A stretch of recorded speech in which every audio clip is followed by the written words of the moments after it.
sit enjoying the shade. Hey, brother, pour the wine. Drink the drink that I have made. Hey, brother, pour the wine. Tell you why. Good evening. Happy Sunday and welcome to Drinkin' the Style, brought to you by Habitation Furnishing and Design, as well this week as the American Society of Interior Designers. I'm your host, Gregory Rich, and I'm going to help you kill your Sunday early evening with some booze and conversation.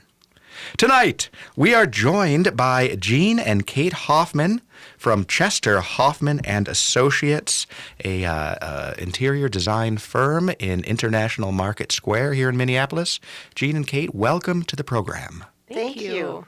We're excited. This is a mother-daughter team that we've got. This is the first time, and we're going to delve into not just interior design, but the interpersonal dynamics of working with your mom or daughter. So, yeah, we'll end with feats of strength in segment 4. We are disappointingly not joined by our traditional mixologist. Mr. Dan Newkirk is not with us today. Unfortunately, he apparently hit a Minnesota sinkhole, and as he put it, his tires are now facing in different directions in the front. So we do not have a cocktail on tap, and we do not have Dan's melodic tones and often inappropriate conversational subjects to guide us. So I'll try to cover for that. Is that okay with you guys? Sounds good. Great. All right. And Brad, you can pick up the slack. Yeah, I might have to as well. Which we always appreciate. You can be totally inappropriate, and I trust you on that. Just keep buzzing yourself out or beeping yourself out. So rather than a cocktail, though, we have gone instead with wine, which, is wine. So there's no shame in that whatsoever. And why don't you hit me with some drinking music while I am reading the label of the wine that we've selected. Excellent. All right. This evening we'll be drinking Winter's Hill, a 2015 watershed Pinot Noir coming out of Oregon. Winter's Hill has been selected primarily because the word winter caught my eye, as I am aware that it's on its way. So we're going to find out if Oregon's Pinot Noirs from 2015 are any good. And I'm going to start the process. I have opened my corkscrew. I am putting the corkscrew into what I now realize is an artificial plastic cork, which doesn't bode well. You'd think for $4.99 you'd get a better wine. Just kidding, it wasn't $4.99. Do you guys drink a bit of wine? Do you ever pick up wine that has the plastic cork in it? I do, every now and again. Okay. They say it's supposed to be better. They do. I don't know if I believe them, though. Well, here's the deal. It's supposed to be better at sealing the wine, and I believe that. Sure. But once you... Oh, my God, I broke the corkscrew in the plastic cap. Oops. There goes the wine. I don't think we're meant to have anything I can't do on this show I can't do today. this sober. There's no way whatsoever. All right, in between the break, we will figure out a way to get this Brett? cork out. Dan Newkirk, damn you! This is why we do Facebook Live. That's right. What I was going to say, though, about the plastic corks that drives me crazy is that if you've ever noticed, when you put the cork back in, the hole doesn't seal up. So if you put the cork on the side, or the bottle on the side, once you have the cork pulled, it'll leak. Mm-hmm. Whereas a regular cork doesn't do that. That's right. There you go. All right. Well, this is now forbidden fruit at the moment, but luckily, I'm pretty sure I have a corkscrew in my car. So in the break, I'm going to fill that in. That or we're running to Total Wine during the break. Yeah, seriously. Seriously. All right. Well, we'll have to go on to the next part of the program. Without wine, but I guarantee you, we'll be drinking by the time we come back. All right. Well, let's start out, as we often do, with our random question apropos of nothing. Just kind of an icebreaker conversation. So here's what I have in mind for you guys. Are you ready? Oh, yeah. Oh, yes. All right. Gene, Kate, what character from literature or movies do you think is most similar to you yourself? Do you want to go first, or? You go first. Okay. Well, I think I have a lame answer. I don't have time to read a lot. Okay. And so I read a lot of, so I just find myself relating to a lot of different characters from a lot of different movies, pulling qualities and whatnot just relating to different people. So in different movies, just no one character. Nobody's. I'm not letting you off the hook. No, on that. I have no one way. character. I Pick went one. through this. Pick one. I thought through so many different movies and stuff that I've seen. Unfortunately, not that many recently, but I can't think of one. Really? I really can't. I even took quizzes. You know, when they say like, who do you relate the most to, and could not come up with one. You are one of a kind. Yep, No there you one. No one reflects you. No. Well, yes, I suppose. How about you, Jean? I think I'm more drawn to maybe Nancy Myers. She's not Because a character. Yeah, she's a director of movies. Okay. Because of the set designs. I'm drawn to Interesting. movies because of the rooms, the spaces, the homes. A true And interior designer. There you go. There you go. Interesting. What movies has she done? She's done, okay, Kate, help me with all of Well, the ones that names. you've seen, we were talking about this today. Father of the Bride. Father of the Bride, Part 1 and 2. It's complicated. Something's got to give. Something's got to give. Okay. What else? She's done The Intern. Have you seen The Intern recently? Yes. I have not. Okay. Baby Boom. That was, I think, back in the 90s. Okay. Yeah. So kind of rom-com types of movies, and then the sets that are evocative of kind of everyday but Absolutely. refined. Just very, yes. If you ever watch any of her movies, you'd see that there's a common theme that Okay. she carries throughout her set design. It draws you in. It really draws does. you in. That is like a fascinating thought. I mean, looking at movies from a purely visual perspective and the consistency. I guess as you think about it, like all of Quentin Tarantino's movies have a certain look and feel. Exactly. And of course, Orson Welles always had a certain look to most of his movies. All right. Did you ever watch, like, I remember watching Gilmore Girls growing up and everything like that, and there was always a specific, the sets reflected the qualities of the characters. Interesting. Yeah. I think that's really cool. I don't usually spend a lot of time thinking about, since I'm the host, I get to ask you guys the question and then just sidestep appropriately. But my daughter has been heavily into watching 30 Rock a lot lately. And she said to me just the other day, she goes, Dad, you're kind of Jack Donaghy, which I think is a fabulous compliment. I mean, Alec Baldwin, he had a bar in his office. I have a bar in my office. Sure. Tend to be a little thing, but that was the closest I could come. In fact, that's kind of why I came up with this question, I think. Sure, yeah. Sure. So it was interesting. I don't know. I've never seen a particular, look at the screen and there you are in representation, and everybody changes from one time to another. But I think there's a certain resonance. Oh, with for different sure. characters. Definitely. In fact, it's funny you say that because I used to work for an insurance company prior to coming with aboard with my mom's business, and a coworker of mine at one point had said to me that same thing. You remind me of such and such. I'd never seen the show, and I went ahead and watched the show, and I was like, oh, I don't remind him of that person. Really? That was Sometimes it's risky. to It is do It risky. that. is. It's really It's- risky. It wasn't a bad character. It was just, I'm like, no. I used to get Andy Garcia a lot, actually. Oh, really? Which, Sure. which is I great. could see that. see I could that. definitely see Yeah. that. Oh, Yeah. thank you guys. You're welcome. That was before I grew the beard, but still. All right, we got to take a quick break. When we come back, we will have wine, and we'll be talking about interior design. Come fly with me, let's float down.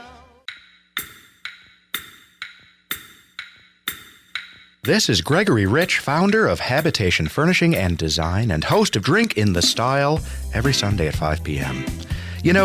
I'm often asked what kind of furniture Habitation offers. Now, I can go two ways with this. I can say something like, Habitation specializes in warm, modern, raw, industrial, and organic contemporary home furnishings. But what does that mean? It means that we have some really cool stuff, and that is the answer that usually goes over better. But cool doesn't mean crazy. And I'm proud to say that everything we offer at Habitation is functional and comfortable. The type of furniture that will allow you to express yourself but still works every day. So there it is, Habitation Furnishing and Design, 4317 Excelsior Boulevard in St. Louis Park. It's the Twin Cities' best furniture and design showroom. Did you know that Habitation Furnishing and Design has the area's largest selection of noir and CFC furniture? Are you familiar with them? I once had a customer describe Noir as a cross between Restoration Hardware and Beetlejuice. I love that. And CFC, bench-made furniture out of the heart of California, is definitionally cool. In any event, check out the lines at noirfurniturela.com and then swing into the store and check them out in person. Habitation Furnishing and Design, 1 mile east of Highway 100 on Excelsior Boulevard. Habitation Furnishing and Design is simply the best furniture design studio in the Twin Cities. What is a furniture design studio? It's a place where you'll find professional interior designers who are there to help you select the perfect furniture. A single sofa or an entire home. Our designers love making spaces exceptional. When you're shopping for furniture, it makes sense to talk to a professional. Habitation Furnishing and Design, 4317 Excelsior Boulevard in St. Louis Park.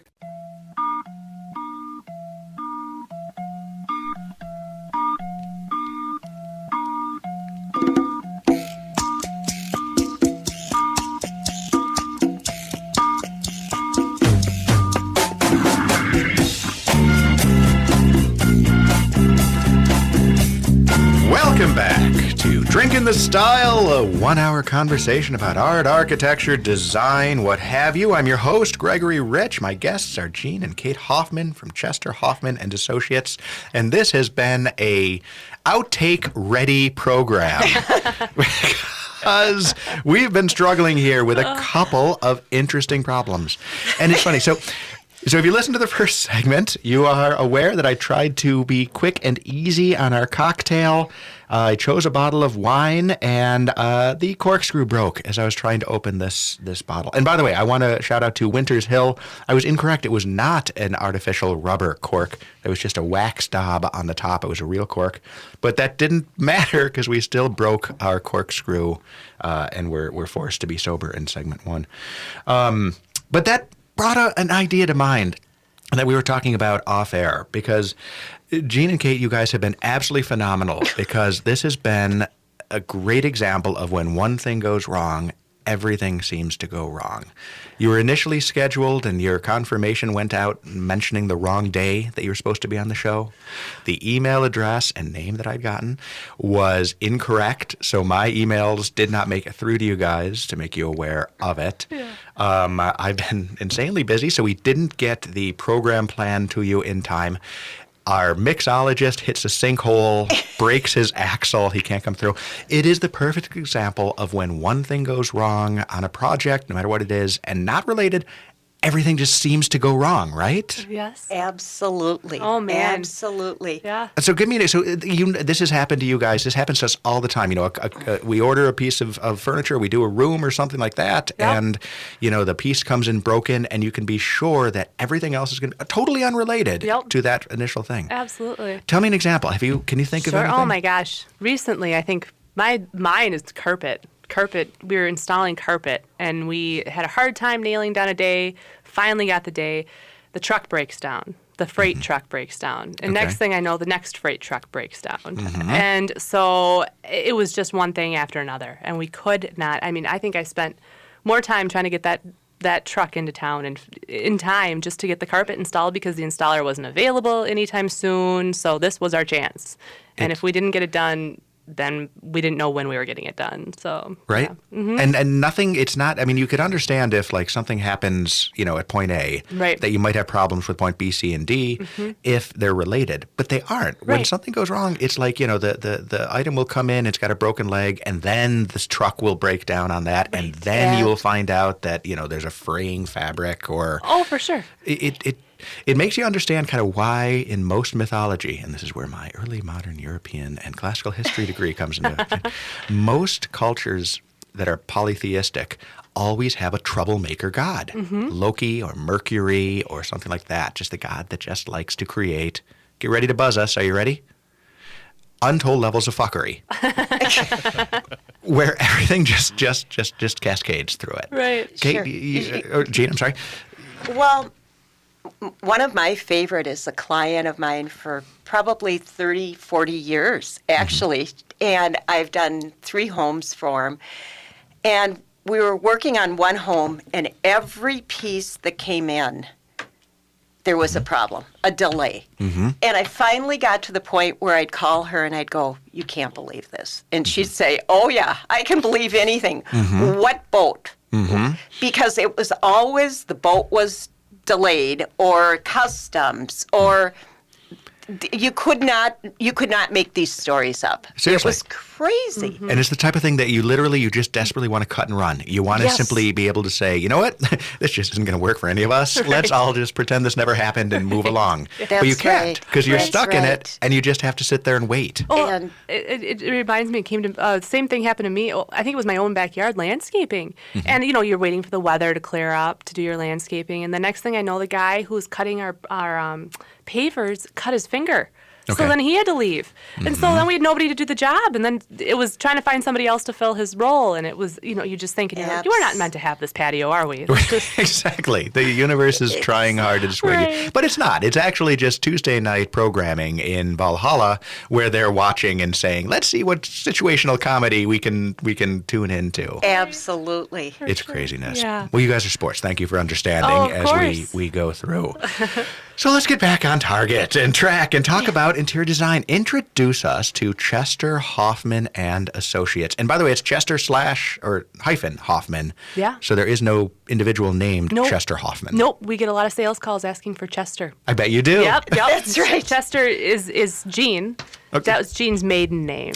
Ah. Yes. My middle okay. name, but Jean's maiden name. Oh, nice. Nice. Do you ever come on as the phone as a lower your Well, voice? This is no, Chester. Actually, I was designing for 10 years before I was married. Okay. So I had a large clientele that knew me by that. So when I was married then and started my own business, You can't just change it. They wouldn't find you. plus my father, Arnold Chester, was probably the bones of my business, the background, the person, my mentor, Okay. who taught me everything. Oh, wonderful. And he was a self-taught person, golf professional. He lived to 97. Oh, wow. And always taught me you can do anything. Just set your mind to it and do it. And so I felt it was really important to have his name incorporated in our business. Oh, good for you. Yes. Oh, that means something. Yeah. That really, really does. For sure. And as far as Chester-Hoffmann goes, in terms of style, you guys have been around for a long time, as you said. You've grown and developed, I'm sure, in your look. Is there a particular style that you specialize in?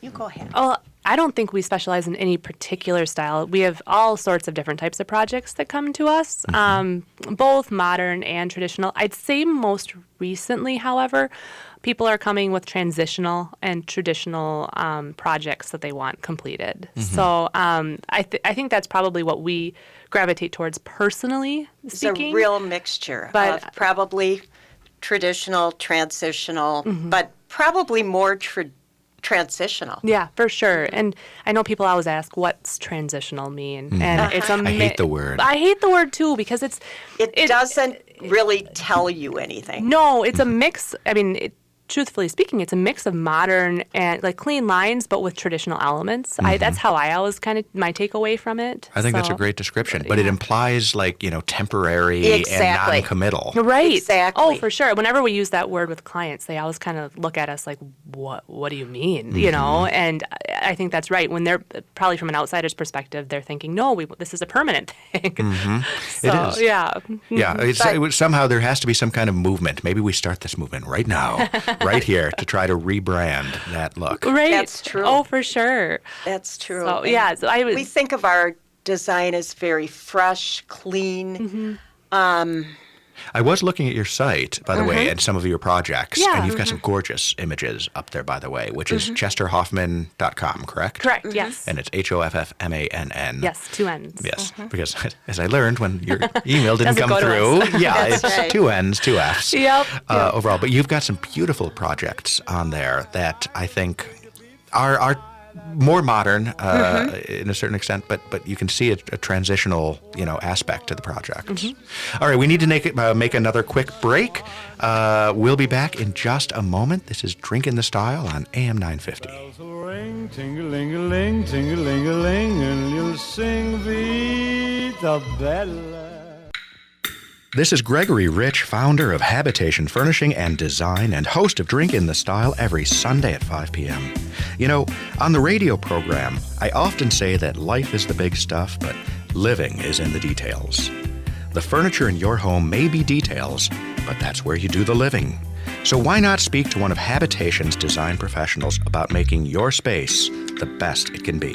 Habitation, 4317 Excelsior Boulevard in St. Louis Park. Did you know that Habitation Furnishing and Design has the area's largest selection of noir and CFC furniture? Are you familiar with them? I once had a customer describe noir as a cross between Restoration Hardware and Beetlejuice. I love that. And CFC, bench-made furniture out of the heart of California, is definitionally cool. In any event, check out the lines at noirfurniturela.com and then swing into the store and check them out in person. Habitation Furnishing and Design, 1 mile east of Highway 100 on Excelsior Boulevard. This is Gregory Rich, founder of Habitation Furnishing and Design and host of Drink in the Style every Sunday at 5 p.m. You know, I'm often asked what kind of furniture Habitation offers. Now, I can go two ways with this. I can say something like, Habitation specializes in warm, modern, raw, industrial, and organic contemporary home furnishings. But what does that mean? It means that we have some really cool stuff, and that is the answer that usually goes over better. But cool doesn't mean crazy. And I'm proud to say that everything we offer at Habitation is functional and comfortable. The type of furniture that will allow you to express yourself but still works every day. So there it is, Habitation Furnishing and Design, 4317 Excelsior Boulevard in St. Louis Park. It's the Twin Cities' best furniture and design showroom.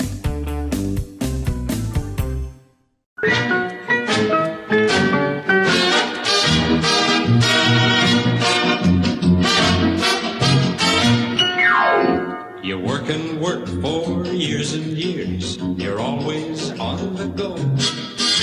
You never take a minute off. Too busy making dough.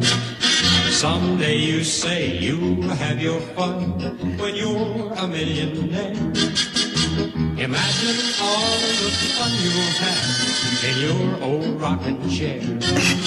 Enjoy yourself. It's later than you think. I'm not going to break in. Enjoy yourself while you're still in the. I've forgotten that this was once on the playlist. Enjoy Yourself. Great song. And whoever was the knucklehead that downloaded this only did a minute of it. So Really? that would be me. So it's about to fade out, yes. Have you guys ever, have you heard that song No. before? Oh, No. it's hysterical. It's Not either. No, I just saw that on there. It looked like a fun title. Yeah. it's a great song. It's from like the originally I think it's from like the 20s or something.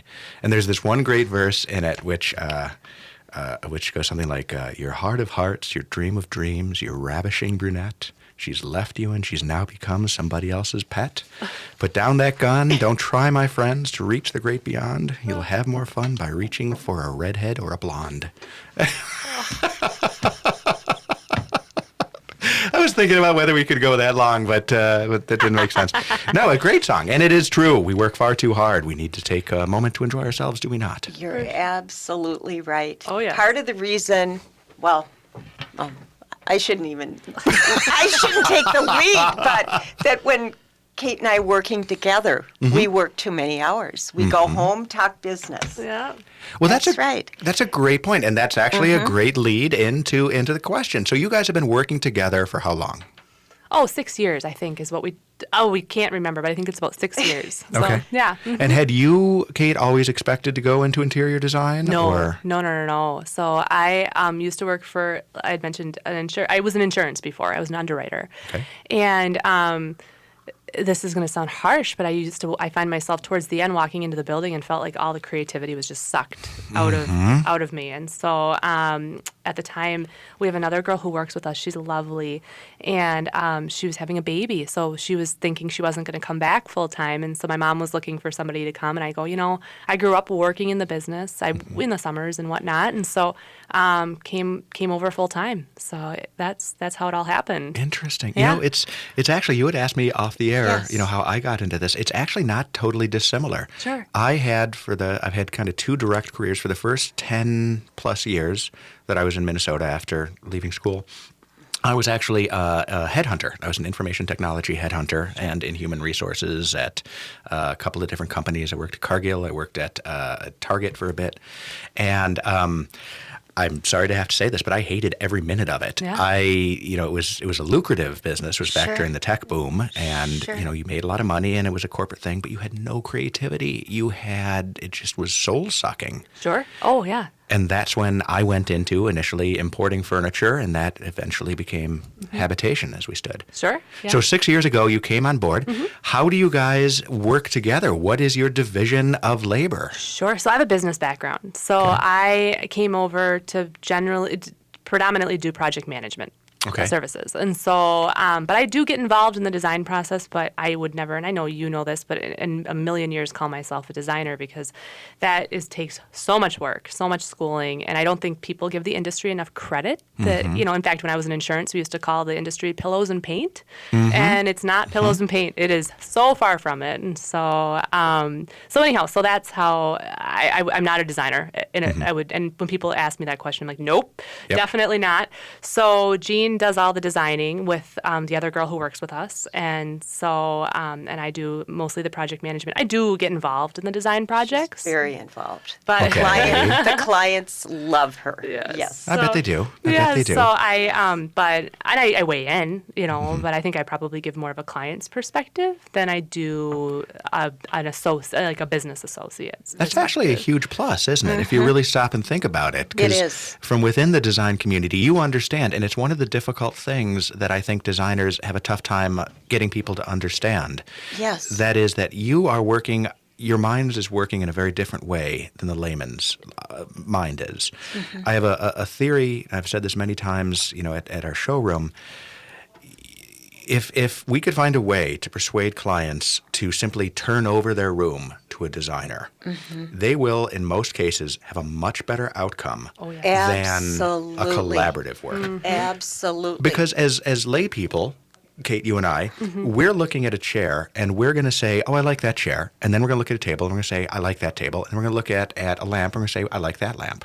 But a designer is looking at all three pieces together. The vision, and yes. how it comes. And clients have a tendency to focus on one thing or buy things and not think about the overall picture of tying it all together. Exactly. And it's... And you pull one piece and it's Jenga. The whole thing could come down. Absolutely. And people want too many focal points, and it's hard to say, no, you've got to back off. You need some sleeper pieces that fill but aren't the focal points of a room. Absolutely true, because it's overwhelming, and that's what you would necessarily do. Absolutely. So having you being able to kind of convey that, translate, if you will, Sure. the layman makes all the sense in the world. Oh, for sure. I think I'm a little too, being an insurance underwriter, I get a little too practical every now and again. And so Jean's, I was like, well, that's really boring. Or she's looking at the liability. Like, you can't do that. And I can't do that because of this, and this reason. Stop thinking about it that way. You need 36 inches of clearance if you're going to come in through this front door. That's right. If we scratch that door, oh my Lord, So, yeah. So I do all the worrying for the most part. No, I'm kidding. Jean does a lot of worrying too, but as I think designers do, we worry a lot. You know, it's just wondering if everything's going to come together or, Which you do. Yeah. But that's also another aspect of working with an experienced designer, somebody who has seen this so many times, because I have often said, experience gives you the ability to see into the future. It's a dichotomy, but it's true. You know what's coming down the pike based on what's happened in the past. And clients don't know that. Right. And they can't. For sure. Right? Exactly. So true. So do you handle then the logistics aspects? For the most part, yeah. I do most of the logistics. Yeah, exactly. Okay. So. And that's another aspect that folks don't quite understand, especially when you do the level of design that you guys do. A lot of bespoke, a lot of COM, and just customized pieces. Yes. Oh, for sure. Everyone There's kind of so assumes. much detail. It's insane. Yeah, Well, we and pride ourselves in the detail. Oh, in the detail, and I think that when so many people say, what's the lead time on this? And actually the question is, how long is this going to take? And you come back with, well, we have to back that fabric, and then we, for dimensional stability, and then we have to stain protect it. And, you add the weeks in, and by the time you're through, you're 12 weeks into it, and people don't understand the process can just, it's a marathon, not a sprint. So. It's conveying the fact that this is not, you're not ordering something out of a warehouse, Right. that Exactly. Wayfair has stocked up. Oh, that's so We're true. creating something. It's a piece of art. No matter what it is, it's a piece of art. Absolutely. I think I was talking to a colleague of ours recently, and she said it so well. And she goes, "This is big kid furniture. This isn't little kid furniture anymore. This is big kid furniture. You can't. You've got to make you make your decision. You like it. You're spending good money on it, and you're going to have this for a long time. This is a 20-year commitment. If you're 15, 20 years, something like that, you're not going to redo your room every 5 years. That Right. just is Again, that would be unless that's you're- costly. Unless Unless you're you're moving shopping or, at IKEA and you're Exactly. assuming this is throwaway furniture, but you don't come to us for that. No, that's not what Absolutely we're here not. for, right? Yeah. We wouldn't recommend it. No. So, I mean, I'd like to say, if that's your choice, go right ahead. But in fact, no, you're buying crap. You're creating waste. You should Right. really invest more time and energy into your environment. Absolutely. And that's where we come in and we do these things. Well, into the trade too. There's so many skilled craftsmen out there, and being able to give them the business is so wonderful. It's true. I'm a member of the Home Furnishing Association, which is the North American Retailer Trade Organization. And, one of the big questions or challenges that we're trying to tackle is the shortage of skilled labor that can do it's this type of work, tremendous. because it Yes. is a vanishing a skill set, but in fact it is an enormously valuable skill set for folks, because again what they're creating are pieces that have longevity, utility, and beauty. Oh, for sure. And it's becoming harder and harder to find people who can necessarily do absolutely that. true. Absolutely. Yeah. Another thing that you were talking about, the big kid furniture Yeah. as a line, there's and lead time on Yeah. furniture. We do something at Habitation, at least we try to, when the designers remember to do it. But whenever you're quoting out a timeline, the client will always latch on to whatever that number, that first number is, Absolutely. right? You always add, our rule of thumb is 2 to 3 weeks, more than what they give. Which is wise. We actually, what we do is we invert it. So you'd normally say it's going to be 8 to 12 weeks. We'll say 12 to 8 weeks. Oh, sure. 12 to 8. It's true. It's true. awesome. Mentally 'Cause- speaking, you Awesome. take that first number and you somehow hold on to it. Somehow that last number gets lost, doesn't yeah. it? I don't know how that happens in space. They somewhere. never remember. No. I mean, they're still going to start calling it 4 weeks. It goes without saying, because there's just hope saying. and there's excitement, and Oh, Sure. for sure. every adult still becomes kind of a little kid when they're excited about the furniture. Yeah. And I'm sure with the designs you do, you Yeah. get people so excited they can't wait for it. So everyone's fingers are crossed. Oh, maybe it'll come in early. Right. But in fact, Never does. yeah, occasionally, but Occasionally rarely. we get 1 or 2 pieces in, but not the whole, not everything. So Yeah, it's true. Yeah. But now you guys, by the way, are at IMS, correct? International Market Square, which is gorgeous, warehouse revitalized building Yeah. overall. How do you find officing down there? Do you enjoy it? We do. We like it a lot. I think that Gene and I always call it a studio. It's our studio as opposed to our office, because it's our workspace. You can answer emails and phone calls from anywhere these days, but it's our workspace. It's where you get inspired creatively speaking, because all your resources are at your fingertips. And Because you can. There are fabric showrooms. I mean, how many are there? There's a half dozen. handful at least. Yeah, definitely in between rug showrooms, everything. So we love it, and then also just the history of the building, being Munsingware, and there was something before Munsingware, I forget, but the building I think in 1905 was when it was built. Yeah, something like that. And of course, they also just did a big remodel Yeah. of the main Huge, space, yeah. which is gorgeous, which great. is, kind of like one of those wipe your brow. Whew, Yeah. because given that it's all designers, if it had come out badly. Oh, I know, would that for have been? sure. Especially Yes. that would have been a very daunting task to undertake, don't Oh, you talk think? about pressure. Oh, my man, God. Right? Yeah. Who did they actually have do it? Do you know? Christine Frisk. Christine. From Yeah. Fuse. Or Oh, from really? I think her design firm's in Unison, if I am recall correctly. But yeah, so she did a And great job. And Yeah. shout out to her. yeah, she did a very nice It's a job. Tough task. I should give her a call because that would be a fun show to have her It on and would talk be. about Oh, for sure. how Yeah. to do that. Yeah, definitely. She went through. It's also where, of course, the ASID offices are Mm-hmm. located on the first floor as you come in. Yeah. And that's always fun. But it is so. There's also always a question about IMS and whether consumers can walk in and shoppers in and of themselves. And it's gone back and forth a little bit. Yeah. And Is it open? It's some of the showrooms are open to the public. Main floor showrooms. Main floor kitchen, showroom. And then there's some The art gallery. scattered about, Okay. but So you can go in and check it out. Yes. But it's also a lot of fun to go in with your yes. designer. Browsers Yes. welcome, I think is what they say. All right, we're going to take a Browsers quick welcome. break. And when we come back, we'll be talking more about interior design. Smack dab in the middle and let me rock it on the side.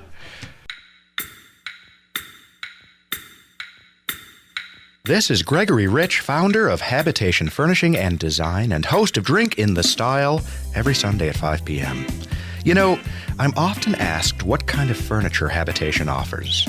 Now, I can go two ways with this. I can say something like, Habitation specializes in warm, modern, raw, industrial, and organic contemporary home furnishings. But what does that mean? It means that we have some really cool stuff, and that is the answer that usually goes over better. But cool doesn't mean crazy. And I'm proud to say that everything we offer at Habitation is functional and comfortable. The type of furniture that will allow you to express yourself but still works every day. So there it is, Habitation Furnishing and Design, 4317 Excelsior Boulevard in St. Louis Park. It's the Twin Cities' best furniture and design showroom. Did you know that Habitation Furnishing and Design has the area's largest selection of noir and CFC furniture? Are you familiar with them? I once had a customer describe noir as a cross between Restoration Hardware and Beetlejuice. I love that. And CFC, bench-made furniture out of the heart of California, is definitionally cool.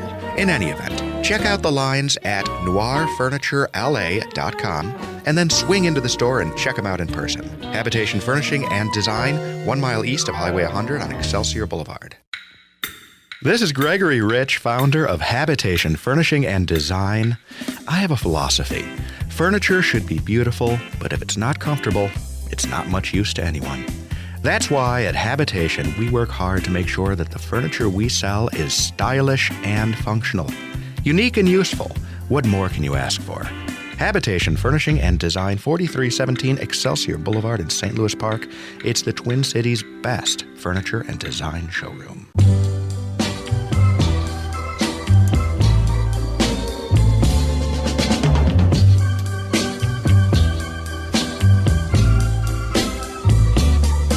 That's life. That's what all the people say. You're riding high in April, shot Welcome down in May. back to Drink in the Style, Sundays at 5 p.m. right here in Minneapolis on AM 950, available as a podcast or a stream on any of your preferred podcast apps, iTunes, etc. You can visit am950radio.com, listen to us, drinkinthestyle.com. Really, all over the place, kind of omnipresent. I'm Gregory Rich. I'm your host. We are speaking with Jean and Kate Hoffman from Chester-Hoffmann and Associates interior design firm in International Market Square here in Minneapolis. You guys have been fabulous sports. Oh my God. Thank you. Really appreciate it. From our music selection of questionable quality to other aspects. Oh, Awesome. it's been fun. fun. Thank you. Really Thank you fun. for having us. No, That's it's right. been an absolute pleasure. And like I said, I'd love to have you guys back on again. We'd but love to. Let's talk a little bit about working with interior designers. So let's look at the world from a different perspective. You've been a designer for a good deal of time. Mm-hmm. You have seen things that can transpire in the industry, and you understand that when clients are coming in, they have a different perspective than we do from this side of the equation. So, what advice would you give to consumers, to clients, about selecting an interior designer? I would say probably the most important is somebody that you can work with. Your personalities have to jive. It's not about business as much as being able to work together. So kind of a personality mesh. Absolutely. We always say it's not personal, it's business, right? So that's the common saying in the world. Well, this is personal. This is your personal space. This is your whether it be your home or your office. We do some small commercial spaces as well. And so think about how much time you spend in these places. And I think that as designers, you have to remember that I don't want to say it's an honor to be. It's an honor to be invited into somebody's their home, right? You are. And to Absolutely. help them design that space. I don't want to sound sappy, but that's the truth, And so, I think if I were to give advice, remember it's your space. It's not their space. It's your space. So make sure that you're conveying to your designer that everything you want in this space, and also make sure you get along with them. Because if you don't, then what do you trust Your them? visions have to align. Absolutely. So more so even than style or taking a look. You've got to take a look at a designer's portfolio. Absolutely. There's no way around that. Absolutely. But this is your space. You need to be able to, and if you get along with someone, you're going to have basically the same, the same thought patterns. You're going to. It's so personal. It's so personal. So and personal. They have to respect you and respect your wishes, versus just taking it off on the.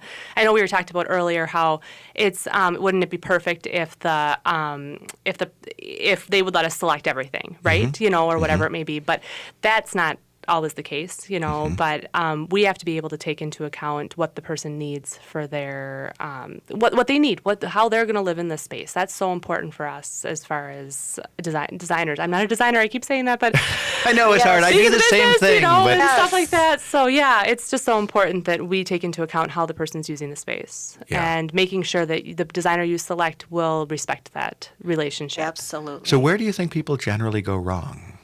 Oh gosh, I think they just. Personally, I think they find a style they like, and then they go with that designer. Or they hire a designer, and we design the space, and then they want to change everything, and it's not what it could have been. And I think to elaborate on my thought, probably just that you think you know what you want. And so you hire that designer, and then you don't think through that process and say, wait, is this something I'd rather visit, or is this a place I'd like to live in? Oh, that's a great right. point. Yeah, that's that a is really a great good point. So that's where I think people go wrong, is you have to really think through it. You may like the person, I think there's so many talented designers out there. But having said that, is it really a reflection of who you are? And that is what a lot of our clients will come to us and say, 20 years later, I lived in this. Now I just need to refresh it. They don't say I need to change it. It's that I need to refresh it. And I think that's such a key point to all of this, is because they're not saying that I've changed, because, they're just saying the furniture's just gotten old and we need to, nothing lasts freshen it up. forever. Right. But if you do the job well, you're creating an environment that people don't want to change. Exactly. We have a client right now that brought us into her home, and she goes, look, you did this 25, 30 years ago. It hasn't worn out. I love it still. What can we do to refresh it?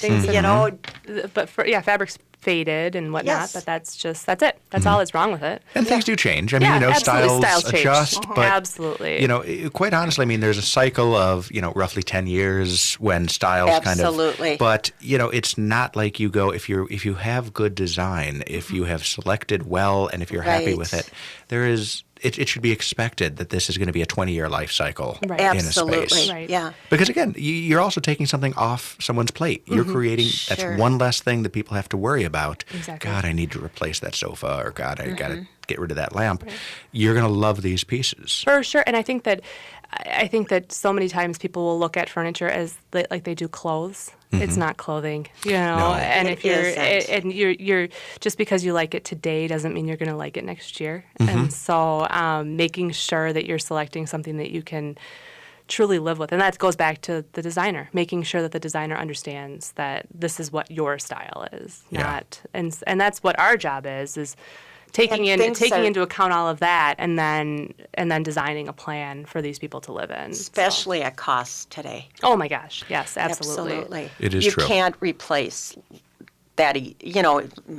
You want to keep it for a long time. Yes. And if carefully selected, you can. Right. And if you're taking the right products and if you're working with a professional, somebody who understands furniture construction, Right. who knows why, a chair that is KD knockdown, and the screws that are coming in that are going to give after 6 months. Right. Sure. And can help you steer away from that. But you've also made another great point about connecting with people. And one of the interesting things about this industry is that more so than any other industry, and I said I was a consultant for a while, and Sure. I've been in a bunch of different industries. Friendships are made between clients and designers in this industry, unlike anything else. Absolutely. Because it's so personal. Well, it is so personal. And I think that oftentimes our appointments are early in the morning or late in the afternoon. Kids are coming home from school or leaving for school. I mean, you meet the family, and it's you see. We have clients tell us, you're you- so much a part of our family. Absolutely. We have to know how they work as a family Yeah, unit. absolutely. Are they going to be okay if something gets a little nicked up, Yeah. or whatever it may be? Because if they're not, then you don't show them certain things, right? Right. And so that's a huge component to it. Understanding the lifestyle of the clients and knowing, though, that Absolutely. that's going to change and anticipating that. Absolutely. One of the things that I find a lot of people who come in and shop, and, we have a lot of kind of young families that have come through, is many of them have an inclination towards buying essentially disposable furniture You're under the so assumption right, that they're going Greg. to destroy it. It doesn't have to be that No, way. Does no. not. I think I love hearing people say, because we have kids, we can't have nice things. Yeah, right. And you're thinking, yes, No. you can. Absolutely, you can. First of all, I would hope that I have I mentioned an 8-month-old. I hope I raised Jack to know that you have to respect your furniture, but that's beside the point. But additionally, things are really built to be lived on. So you can have nice things, not to mention the products out there these days. There's so many wonderful products that come at a price, but they can be used and abused. Yeah. And so And if you just think of something like a dining room table, for example. Interesting story. So we have a dining room table at my house, and we recently kind of were redecorating and things, and wanted that we hadn't gotten to the dining room yet. And then I mentioned at dinner at one point that I was planning to bring in a new dining room table. And my kids both got really surprisingly upset. And they're like, no, this is the table we always have holidays at. You can't do that. And I took a quick look at it, and I said, it's scratched. There's a lot of dings and things like that. But this is a solid, 600-pound walnut table. And this is built so beautifully that I can have this repaired. I can have somebody come out and stain it and redo it. And now you have an heirloom piece. You have a piece that has emotional value. oh, for sure. And instead, people have a tendency to go and buy something that they think they're going to want to just throw away. Exactly. Right. Exactly. Oh gosh, we face that every day. I'm sure obviously you do too, and it's just it's so sad. I don't know why I get is. so sad about it, but I do get sad Well, about it. it seems to make, it's one of those things that's, people like to use the phrase a no-brainer. Yeah. Well, sometimes it's not a no-brainer. It's that you choose not to use your brain. Right. Right. It's not that buying a cheap table is the right solution economically. It's the quick, easy solution that seems like the right call, but in fact, you're cheating yourself out of something that would give you much more value and much more longevity. Oh, for sure. Right? We have a client that we did their entire home. And I was out there, it's 7 years later, I walked in and she said, we talked about it when we started and we're building the home. And it was important to us to make the investment, for the right things. And she said, we went with all your suggestions. Here it is, 7 years later. Everything looks pristine. They love everything. Nothing has... They said, we took your advice, buy quality, and we're so pleased. Good for them. And good for you for helping them make that decision. Because Absolutely. again, they're going against what they consider to be conventional wisdom. Right. All right. Well, there it is, my friends. We have drunk our way through another episode. On behalf of Gene and Kate Hoffman and Habitation Furnishing and Design, I would like to leave everyone with a quote from Coco Chanel. Good interior design is simply a projection of the soul. Perfect. Good night, everybody. We'll see you here next week. Thank you, Greg. Thank you.